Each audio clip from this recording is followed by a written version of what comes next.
England সফরের পর ভারতীয় ক্রিকেটে ছড়িয়ে পড়া অবসরের গুজব নীরবে থামিয়ে দিয়েছেন প্রাক্তন অধিনায়ক বিরাট কোহলি। আগে শোনা যাচ্ছিল, কোহলি ও রোহিত শর্মার আন্তর্জাতিক ক্যারিয়ার শেষের পথে এবং তারা হয়তো 2027 বিশ্বকাপ পর্যন্ত ওয়ানডে চালিয়ে যেতে পারবেন না। তবে কোহলি কোনো কথা না বলেই অনুশীলনে ফেরার মাধ্যমে সেই জল্পনা থামিয়ে দেন। সম্প্রতি ইনস্টাগ্রামে গুজরাট টাইটান্সের সহকারী কোচ নাইম আমিনের সঙ্গে নেট সেশনের ছবি শেয়ার করে জানান, তিনি আবার প্রস্তুতিতে মন দিচ্ছেন।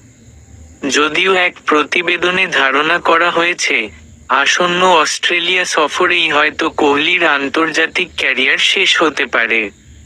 যদি 2027 বিশ্বকাপে খেলতে চান, তবে কোহলি ও রোহিত দুজনকেই ঘরোয়া ক্রিকেটে নিয়মিত থাকতে হবে।